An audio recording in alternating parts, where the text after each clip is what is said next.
Welcome to Sober.Coffee, a weekly coffee chat sharing experience, strength, and hope for anyone on the sober road to recovery.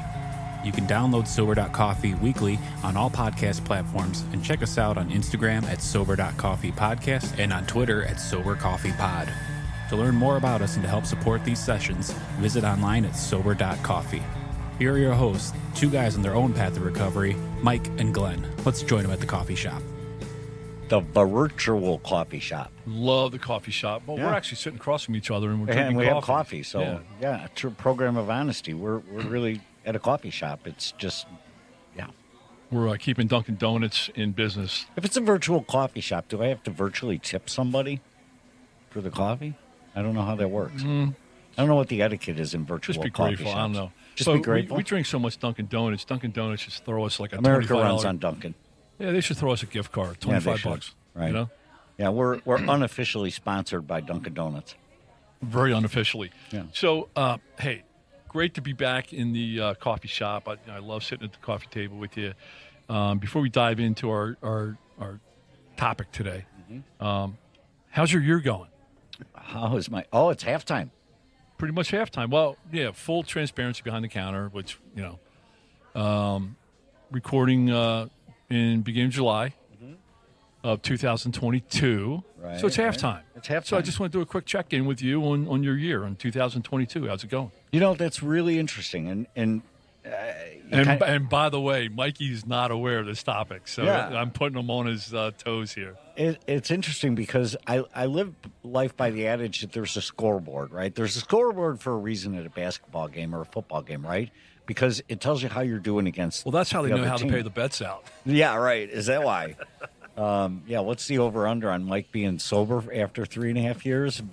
I wouldn't have bet a nickel on me, but it's halftime. So I think like everybody else, or most people anyway, you come into a new season of life or January 1st and you say, I'm going to conquer these things this year. And maybe you write them down, maybe you don't, but I think everybody's got a bit of an idea about how they'd like to improve or go. But you're asking me, how's it going, right? So we're halftime. Look at the scoreboard. Am I winning? Am I losing? I would say that I've scored some points. I've let up some points, which I'll work on in the second half. There are things that I've done. One of the commitments that I made to myself was to keep growing, right? So I've said it before, but, get healthy, stay healthy. And stay healthy is an action, And so So is get healthy. Get healthy is a decision and it's a commitment, but the stay healthy part, man, that makes it tough, right? I mean, you gotta do the daily workouts. So do I come to play every day? Absolutely. Do I win every day? Not so much. So thinking back to December of 21, January of 22, did you kind of look ahead at 22 and say, boy, here's some things I want to accomplish, or are you just letting things roll? No, absolutely have a plan, my friend. For years, I'm a binder guy, and I'm an annual. Are you one of those five-year spreadsheet business plan life plan kind of guys? No, but most certainly at the beginning of the year, I go down to Florida the week after December into a couple, sometimes a week, sometimes 2 weeks into January, and I really so you do a retreat up in Wisconsin for a couple of weeks, That's right. and you do a Florida retreat. That's right. And so, how much of your year is spent on retreats focused on the year? Yeah, right. We're going to have a meeting on our meetings. it sounds like and then awesome. We'll form a committee. Business. We'll form a committee to talk about committees. It sounds like business. Yeah. How about you? How you doing? Yeah. So it's funny. So you just said something that really hit with me, and you said, is it just sobriety, right? I mean, is that the goal? Or maybe it isn't just sobriety, right? It's sobriety and then now what, right? Right. So as I look at my kind of journey, and I've been focusing on each year, and I mean, I'm a numbers guy and, results and, produce and purpose and all that kind of guy. But as I look, and so I got, September of 2014 is when I kind of surrendered and said, look, I'm just going to do it a different way. And I relapsed in 2015 briefly, and I got on track and I stayed on the path. I ratcheted it up and I'm like, I'm not going to mess up again. So that was 2015. So 2016, I can literally sit here and say that my accomplishment for 2016, period, was I stayed sober. Nothing else happened in my life, nothing else exciting. I just got through every single day. Sometimes I had to go to bed at 5 o'clock at night just so I could stay sober that day. My accomplishment for 2016, I mean, I was having a relationship with a girl who eventually became my wife, but that was kind of just low key, right? I mean, that wasn't anything major. And that was 2016. I stay sober. Fast forward a little bit, 2019, I could really say, and subjectively, I could say that was the best year of my life. I started to accomplish things. I started to build on my sobriety foundation. 2017, I was helping my girlfriend, soon-to-be wife, build a house and move, and a lot of purpose there. And I did a bookcase, the whole story behind that. And then 2018, I got married, so I'm starting to build. 2019, I did a number of things, and I could say that was the best year of my life. 2020 beat 19, 2021 beat 20, and what I can say sitting here now at halftime, 2022 will beat any other year of my life with my accomplishments. And in fact, I just came from Amazon. I'm putting a board up in my office because I am going to list my major accomplishments this year. And it's without a doubt, there are some stellar ones on there, and I'm really proud of them. And none of them would happen without sobriety. You know what I love is that 2019, you fast forwarded to 2020, 2022, things keep getting better, but built on a foundation of 2016, which was stay sober, pour the cement. You know what? That's a great point. We could almost do a whole podcast on that because I had a sponsee, and he would go. I knew that I was going to have to lay low for a while. I knew I was capable of more. In 2016, I knew I was capable for more, but I'm like, I have to make sure the concrete sets on the foundation before I can build up. My sponsee, he goes out, devastating, 60-day relapse, more hospitals, detoxes, everything else. He comes out, he's going to get married, start a business, do this, blah, blah, blah, blah, blah, right? Within the week, he gets out. Now, I know what that is. That's a manic reaction, brain reaction, right, of the pink cloud, and right? And so he goes, I'm like, no, you should slow down. Oh, no, you don't want to talk. Okay, then go. And a week later, it's collapsed again, right? I really benefited from that 2015-16 concrete set and learning, changing how I lived, changing how I looked at things, learning how to live left-handed. And dude, you lived in somebody's basement, right? You lived at a buddy took you in. You were homeless, really. No, that was so. Fact of the matter, September 2014, I had two directions to take.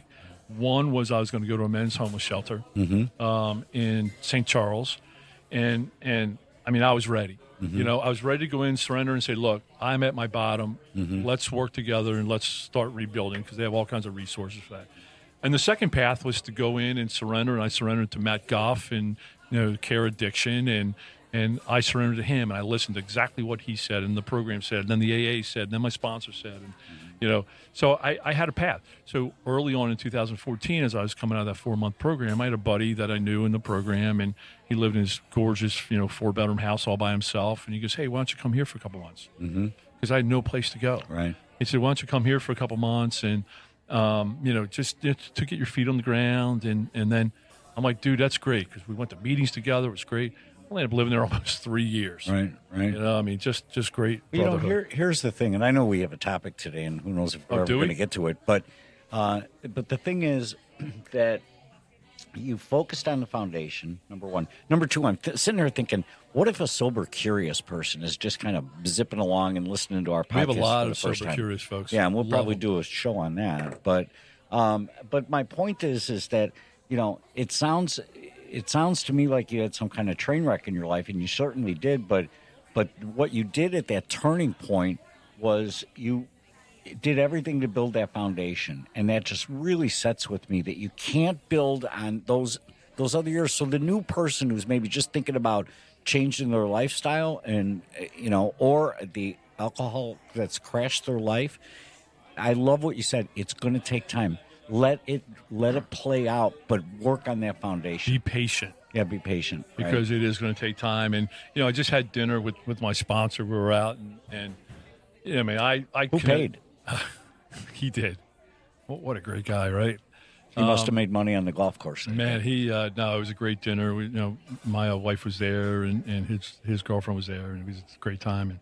And so we were kind of just talking through what I have going on my plate, and sometimes there's so much emotion, I don't sit down and list it all. Mm-hmm. And he paused, he looked over, he goes, holy shit, you got a lot going on, man. Mm-hmm. I'm like, yes, I do. Mm-hmm. And, but, through that strong foundation, and I don't know how tall things or what I can do. I'm very cautious what I add on. Mm-hmm. It's like that Jenga thing. I'm very cautious what blocks are up and which ones I pull out and put in. But, no, man, 2022, I love walking the path with you, and you're doing a lot of great stuff. And, I really benefit from that. I'm grateful I get to walk with you. Let's stick on this topic for a second. Because,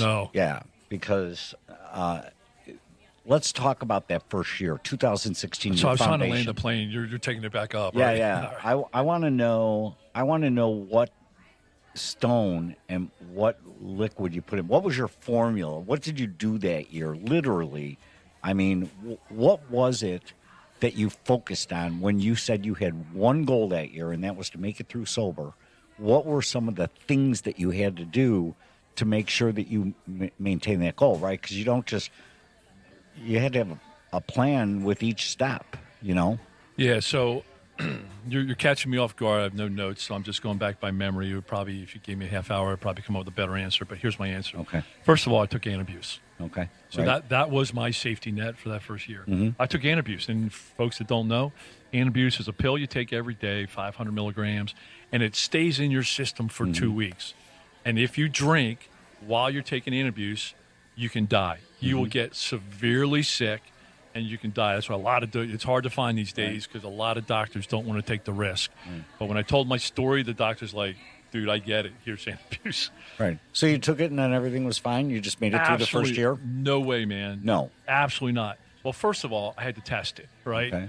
So I've drank on Antabuse, and, man, I'll tell you what, 2 sips of Anstel Light, my face would blow up. I mean, I would feel, oh, my gosh, I couldn't breathe. I mean, I felt like an elephant with so much. I mean, Antabuse works. Mm-hmm. But for me, and I've been trying to not use the F word, but for me, I drank in fuck it moments where I'm like, fuck it, I'm just going to drink, right?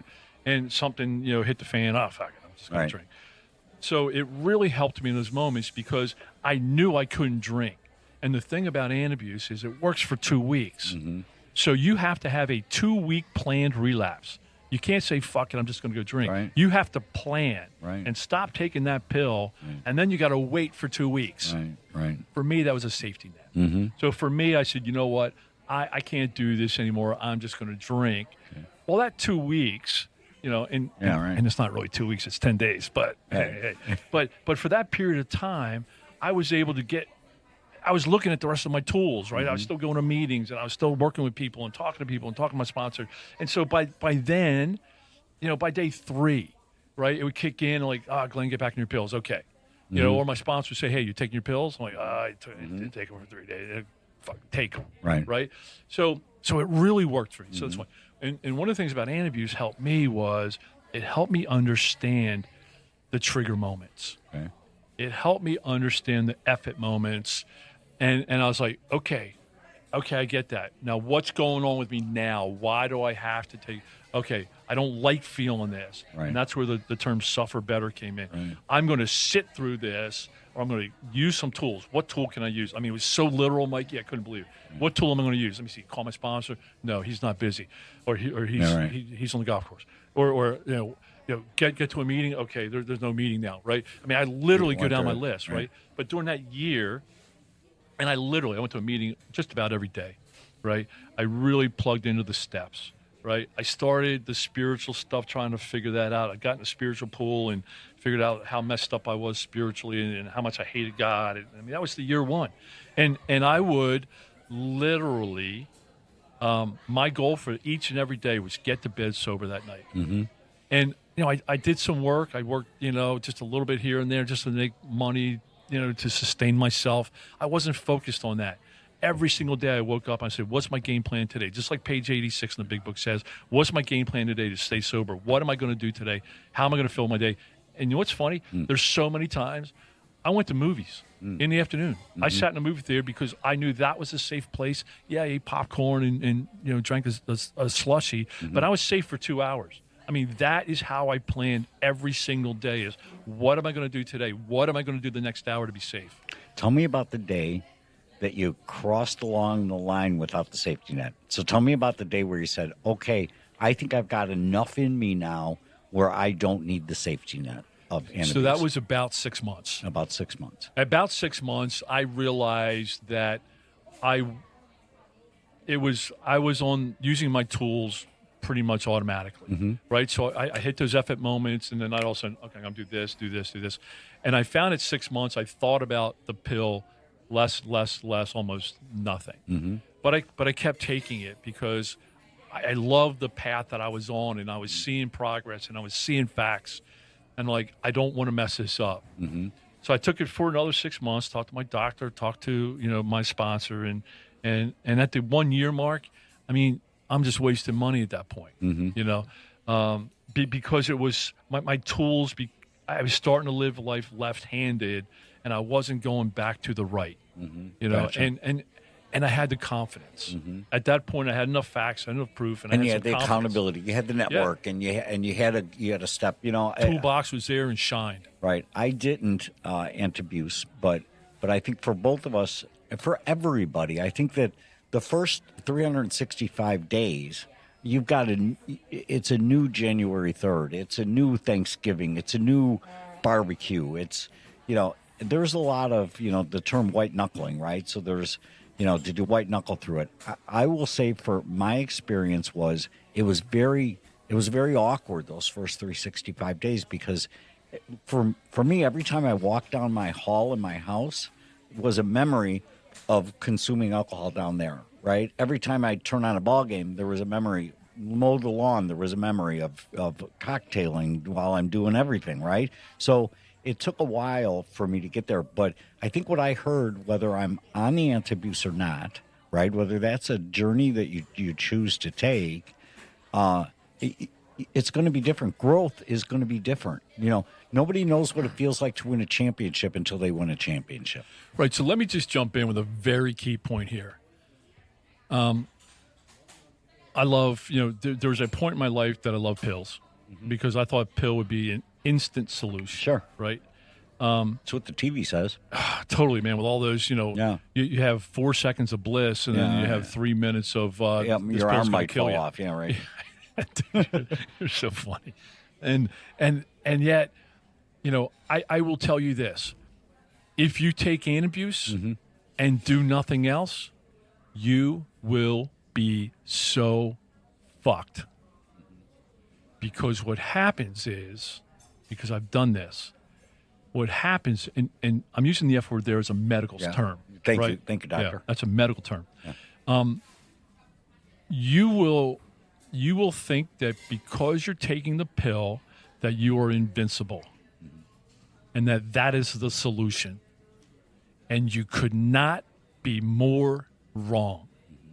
Because what will likely happen?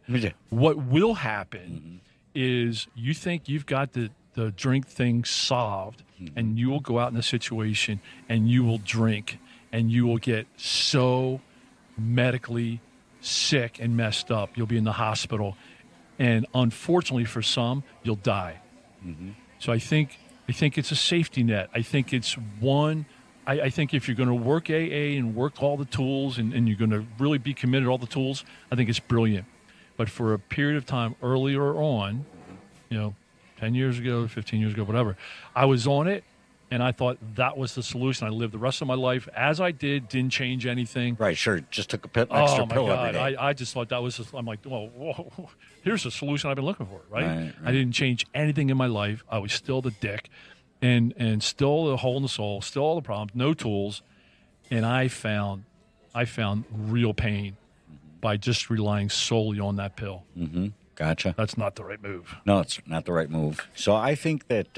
So I forget what our topic was today, but well, I think our topic is a couple things. If we had to name the topic, I would say that it's focus on your foundation. Number one, you started by asking how are we doing, right? And for me, I used to compare myself to Drunk Mike, right? And that was easy. Drunk Mike, I don't know, didn't know where his car was, urinated on himself, didn't come home for days, right? That was Drunk Mike. So am I better today? Am I doing good halfway through 2022? Sure, I'm doing great. I'm not peeing myself anymore, right? Mm-hmm. The reality is today's Mike, right, doing better than yesterday's Mike.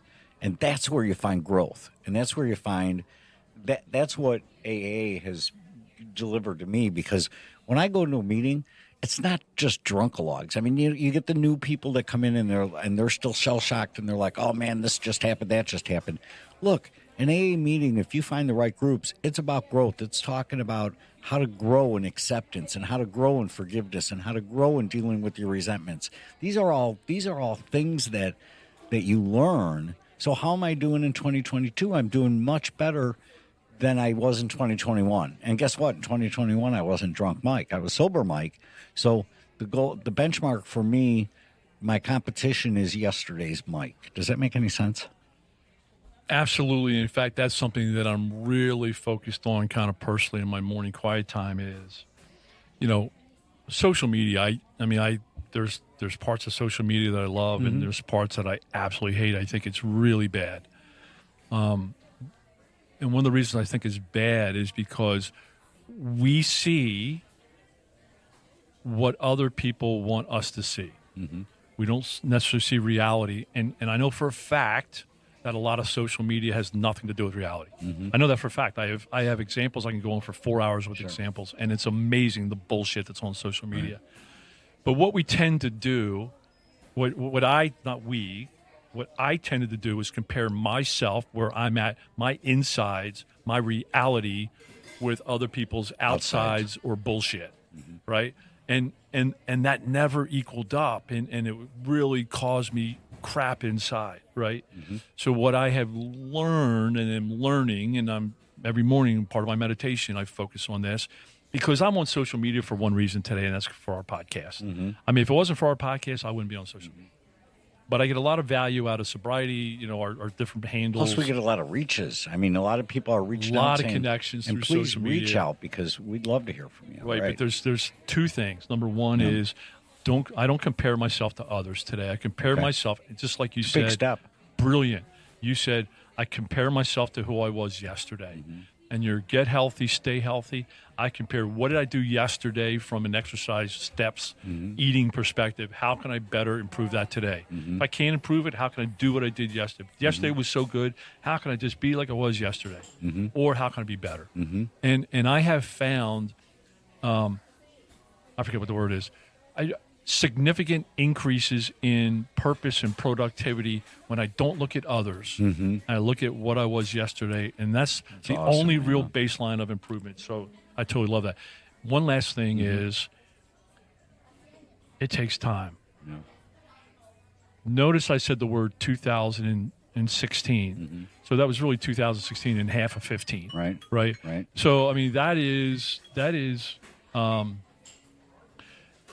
time. Yeah. I mean, a year and a half is a long period of time, and that's one of the things that I learned, and one of the tools I have is patience, because I know I have the confidence that it's in motion. It's like, all right, I did the work. Mm-hmm. The cake is in the oven. Right. I have to let that cake sit in the oven for 40 minutes. Right. If I take it out at 12 because I'm impatient, I'm not going to like the result. Well, Glenn, let's go back to the building metaphor. You're pouring the cement in the foundation, right? You're mixing the right balance of, anti-abuse and program, water and stone, or whatever goes into concrete. But then it's got to set. You got to walk away from the construction zone, because it's got to set. If I just put a 2x4 in the middle of wet cement and started trying to attach drywall to it and start building my house, it wouldn't work. The drywall's or the foundation, the cement's got to set. Yeah, so they're building. I think they have 5 new houses going up in my neighborhood, and I'm reminded of that every single day I drive by those houses, because you know what? All the concrete trucks are there, and then nobody's on that site for 2 weeks. It's got to set. There's not a single truck on that site nobody's doing anything. It's got to set for 2 weeks. Yeah. So, dude. Hey, this has been good. I love you, man. Good I'm not coffee. sure what we were going to talk about, but I love digging in on kind of halftime, and then focusing on the foundation and that first year. Good stuff, man. Hey, can we do this again next week? Yeah, as long as they have coffee. We're going to have coffee. Always got coffee. I love Have it. a great week, Glenn. All right, brother. Love Bye, you, man. man. Thanks. Thanks for joining us for today's coffee chat. To contact the show, email us at podcast@Sober.Coffee. If you need immediate help, the AA hotline is 800-839-1686. The National Suicide Prevention Hotline is 800-273-8255. Remember, Mike and Glenn are sharing their own journey on the path to recovery. Any suggestions, medical or otherwise, are their own experiences and should not be viewed as professional advice. See you next week, and remember, there is a solution.